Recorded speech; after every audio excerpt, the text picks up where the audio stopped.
Good evening, I'm Norman Robinson, and welcome to Affordable Housing Matters. On tonight's show, we will be joined by a representative from Project Homecoming, detailing how they can help individuals buy a new home and affordable home. We will also be joined by the education director from Louisiana's Affordable Housing Management Association, and she will educate us on different types of landlord-tenant situations. And following that, we will end the show with a story about two people who helped pave the way for home ownership and community development in the city in which they lived. We have a lot to cover tonight, so please stay with us.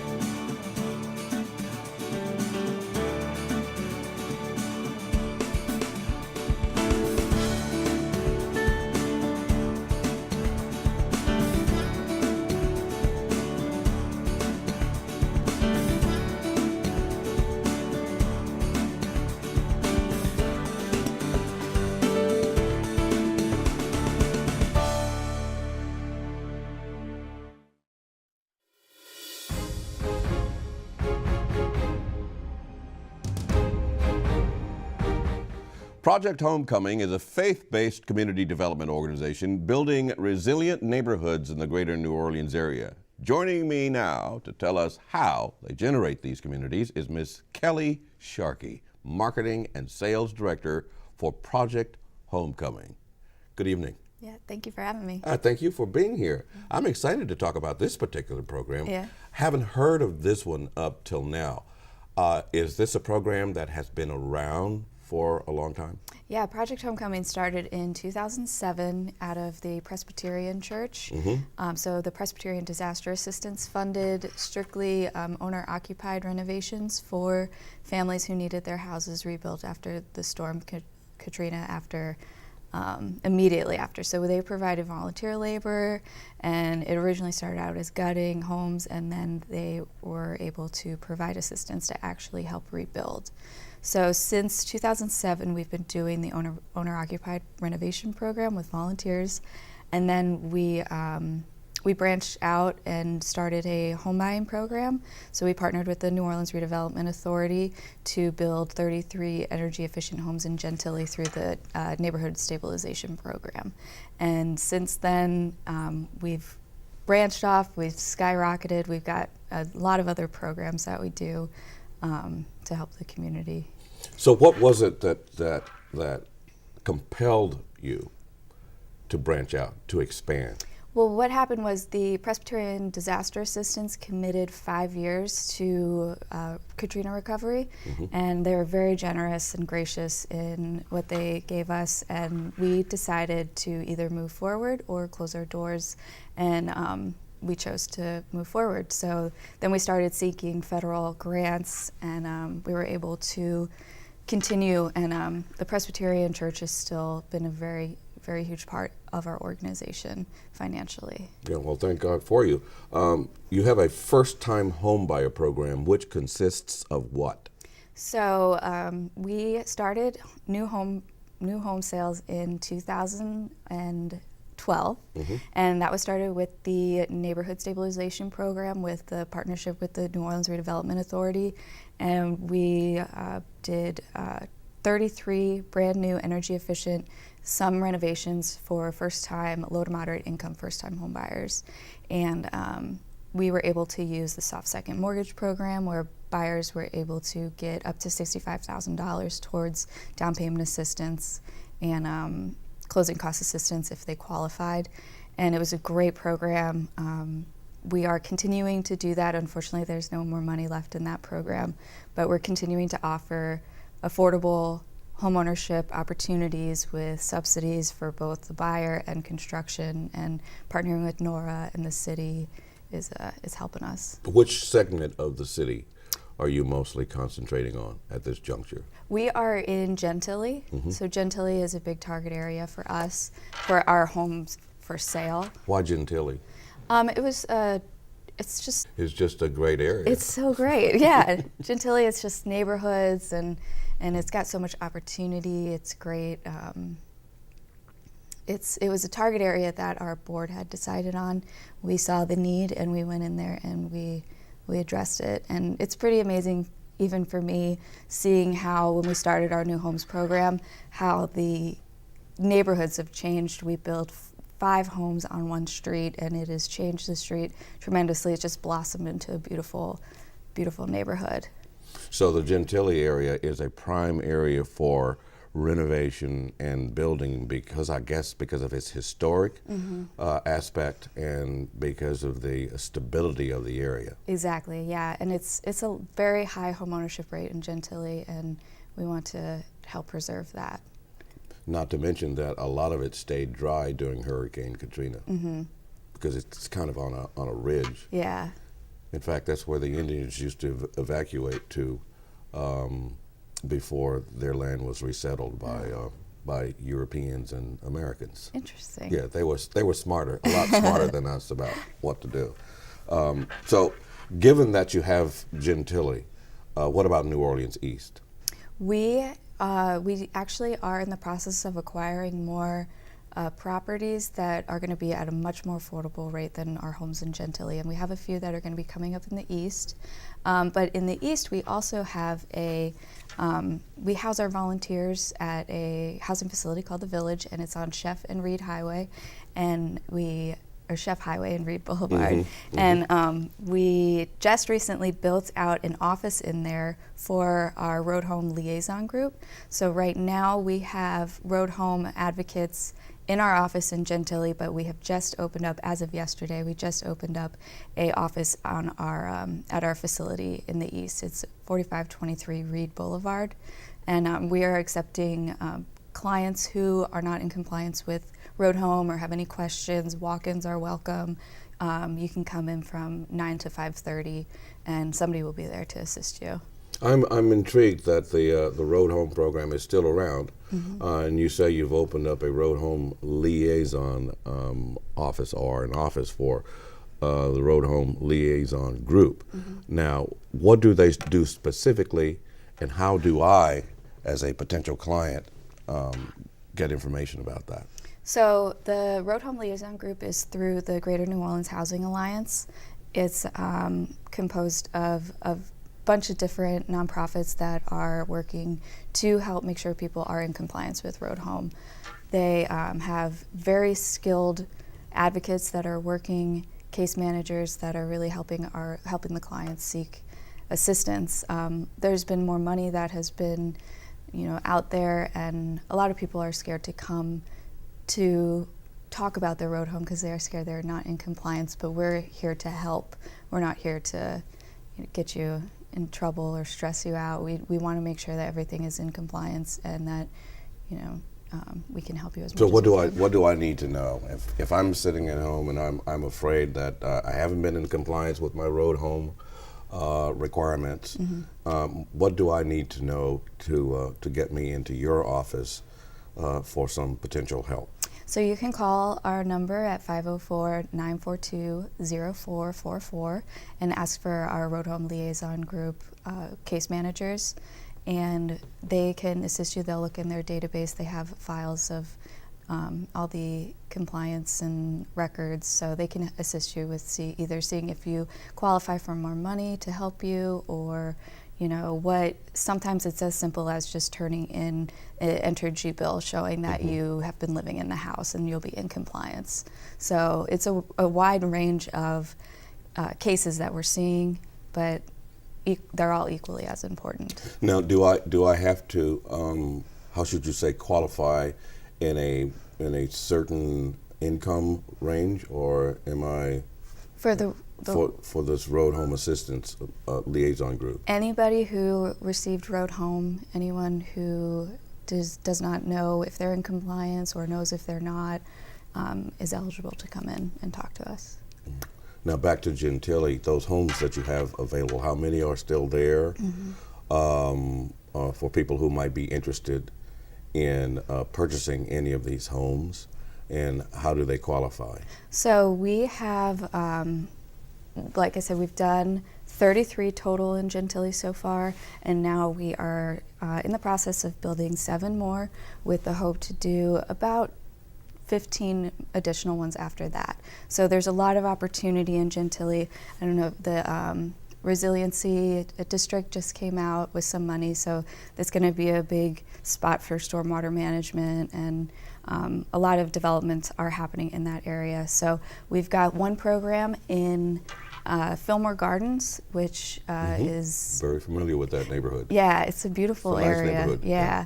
So we actually had a groundbreaking right across the street from the levees.org memorial over there. Yeah, so know where that is. Yeah, so we're building right in that area, and right now there's really not much. There's not much development, and we have plans to do 12 total in that area. We've started with 5, and they are currently for sale.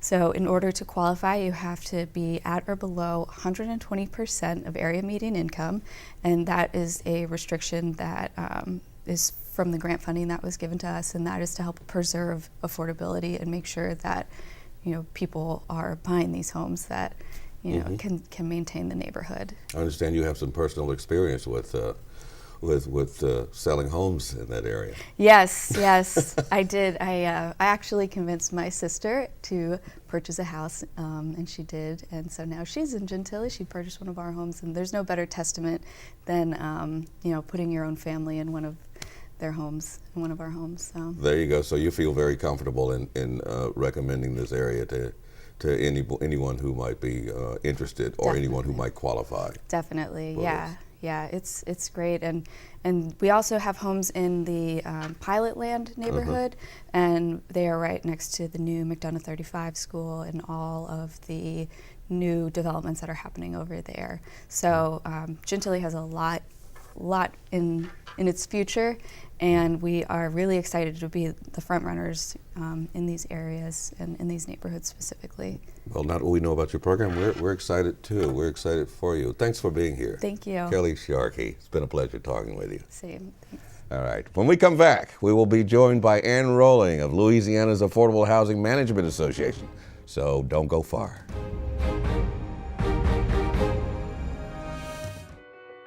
My life is full of statistics. Thing is, I could have dropped out of school and become one myself, but I didn't, because I had people that believed in me. Here's another statistic. 7,000 students drop out every school day. That's 1 every 26 seconds. It's time that students know that we believe in them. Inspire a student and share your message of support at boostup.org.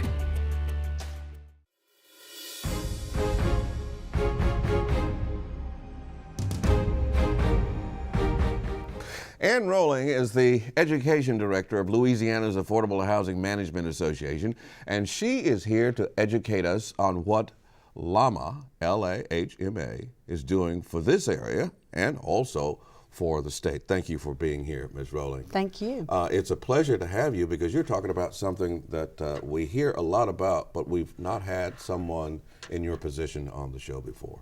We hear all the time that there are programs out there with people to teach you how to accomplish your mission in gaining access to affordable housing, but we have yet to have a person who's actually doing the teaching end of things, and Yes. you serve that purpose here today. Yes, we do. And I can't tell you what a joy it is to have someone who can finally answer the question that I get asked all the time from people, because I'm in the news business. You know, we've been displaced since Hurricane Katrina, but we can't get back to the city because we can't find affordable housing, even though we have jobs. It's very, very difficult for job wage earners to find affordable housing that is not a large percentage of their income.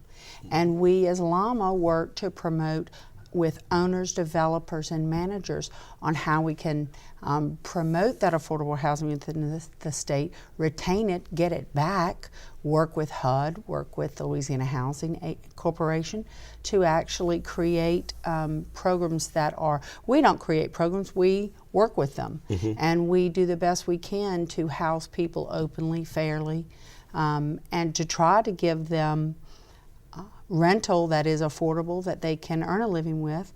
In New Orleans, we've had a tough time retaining that affordable rental multifamily market, which so many people need to come back, rent for a year, and then try to figure out how we can afford to buy a home and stay. And we hope to be, our programs and our properties hope to be that step for those, and a step for those who are here working and struggling, to be move up into home ownership. But you have to start somewhere, and you have to be successful. And it's our rental market that many people, many families begin. And we have a predominant populace of renters, do we not? Yes, we do. Much higher than many cities across the country. You can go to cities like Chicago and Los Angeles, and they have those percentages.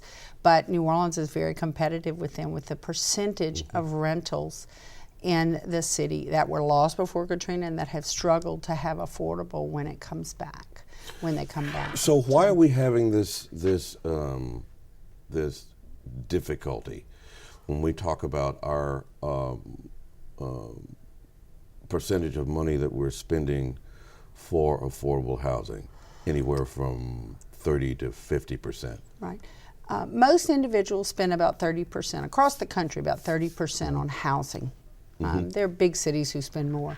But New Orleans has come into be one of those cities where renters are spending, on average, more than 50% of their take-home income on their housing. And that's considered quite high by federal standards. And if you were living that would be very high for you also. If you're that mother and father with 2 children in a 2-bedroom apartment, and that costs you 50% of your take-home pay, that's a lot of the chunk of your change every month. And so why are we having that? Of course, we know the rental market in New Orleans has been volatile. It has sometimes been oversupplied and undersupplied in these 10 years since Katrina. It's hard to have a level market. HUD works very hard at it. Louisiana Housing Corporation on the state level works hard. But affordable is not always easy to get developers and privately held owners, agents, to be able to make money on the other side of that. And so we work to promote those developments, to promote the high standards, so that when you get your affordable housing, and it's 35%, you're living in a safe, decent, sanitary, criminally safe area. You know, we work very hard to promote that. And that's not easy to find, especially in New Orleans, is it? It seems to be more difficult as the time has gone by. As we kind of came at maybe 5 years ago and things looked better, but we've been so successful. We have so many of our families living away who want to come back, who can acquire jobs but are struggling to get that housing. And so we work as Lahma with these 2 agencies and any program we can find to try to provide that safe, affordable housing. So tell me, or give us an example of how you go about finding someone to work with when you're trying to create an area for affordable housing. Louisiana Housing Corporation is the best source for owners and developers in the state. They control those development dollars, those communities that need to be developed. Most of our communities here in New Orleans need rehab. And more than new development from the ground up, but it's a very hard pieces of a puzzle to put together. As a renter, if you're coming into the market, you can go to that site. HUD has a site that lists all of their properties that actually receive HUD or tax credit money that would remain and affordable for many years to come. But most of those properties have quite long waiting lists. It's difficult to get in. I don't doubt it. And so you have to be able to persist, work with good managers that I train across the state, from Shreveport to Ellick to Lake Charles, Lafayette, Baton Rouge, New Orleans, on how to reach out and how to keep them keep the doors open as much as we can for affordable housing and those who are in need. Almost all of our properties who have been rebuilt here in New Orleans, they have disabled units, and all of that's available, but on it's not very limited basis. On a limited basis, because it's expensive to do, and developers need assistance. How difficult is it to convince a developer to build something either mixed use or build something singularly on the affordable housing side? It's not that difficult to convince them to do it, but any developer needs to be able to make a certain profit margin at the end of the day. And HUD has worked very hard and continues. But that is part of our advocacy, is how do we, every property, every piece of land is different. Many places in New Orleans are not yet developed. So how do we work as a group with HUD to say that let's go ahead and put that money there, because this area needs those dollars. This area needs that affordable housing. It may be very close to another central city part where people can easily walk to jobs, use buses to jobs. New Orleans is unique that it has such a good infrastructure in that regard, but those dollars still have to make sense for developers. And we work with the LHC and with HUD to keep those developers at the table, to keep putting those pieces together and not give up. Many of those redeveloped properties in New Orleans are a result of HUD's persistence with developers to say, well, if that doesn't work and this doesn't make money, we can do it this way. Let's keep putting those finance pieces together until we can get it. So what kind of relationship are you working on, or do you have to have created as far as local governments are concerned to make affordable housing? I think New Orleans just passed that an affordable housing impact study, which says for us in the city of New Orleans, we are very interested in you as developers and investors in making affordable housing a priority. And we're in need. So in that regard, I think the city's being proactive.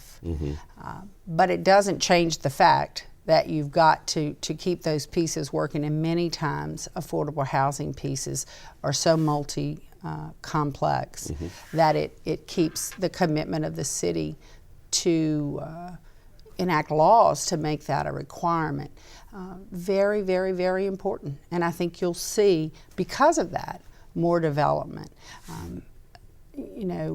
I actually had some people across the country call me and say, are they crazy? They're chasing affordable housing away. Really? I said, no, they're not. They're welcoming it. You're looking at it the wrong way. This is how we can get those developers to partner with a retail to come in here and do more than they would have been able to do, since they have to look at how is it going to impact the area. Yeah, we were just having this conversation. Some friends and I were having this conversation about the building expansion that's taking place with condominiums, right? And, high-rise penthouses, and somebody opined that that's chasing all the poor people out. So you look at it from a different perspective. We look at it as that's an opportunity to get more affordable housing where it may be needed. A portion of that property, may not be that building, a portion of that property would have to be looked at and decided upon. Is it going to be helpful to put affordable housing? How much? How can we mix use this property in a way that we had not thought of before? And I think New Orleans is doing that. It's on the forefront of the country, making that a priority, to do that better than we have been able to do with just market forces. So the city that invented jazz is about to reinvent housing. How we put affordable housing on the street. How we put affordable how you will be able to come as a renter and get more opportunities here in New Orleans, because the city has said, hey, we need this to be a priority. We're hurting. We're not able to get the labor force we need to keep the city as strong as we want it to be. This is how we build our city.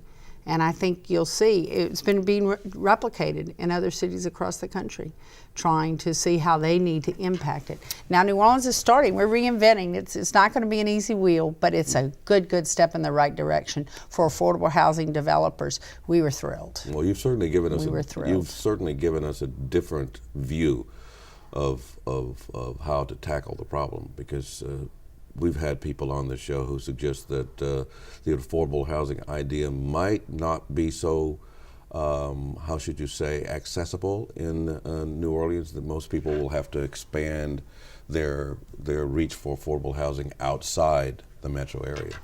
And that would be that's not an easy thing if you are working at or close to minimum wage, Yeah. and you and your husband, you have a two-family earning income.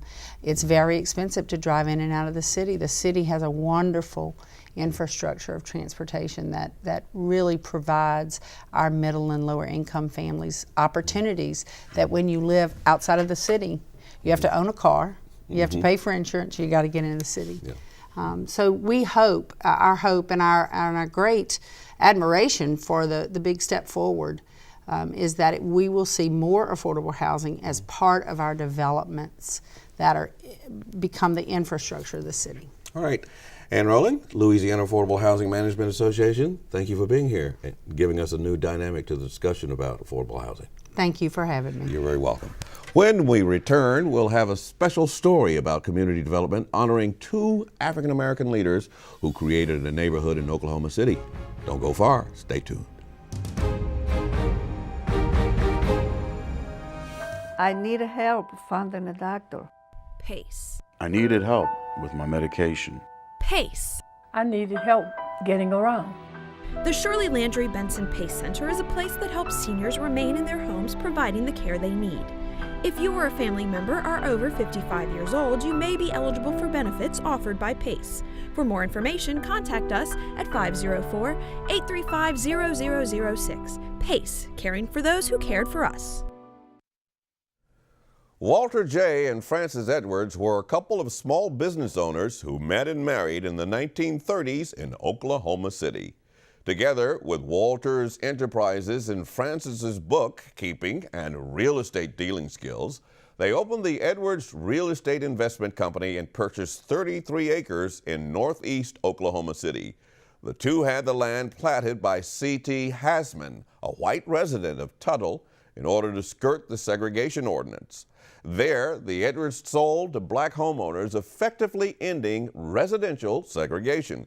In 1939, Walter J. Edwards persuaded the Federal Housing Authority to approve mortgage loans for African American people, an unheard of practice at the time.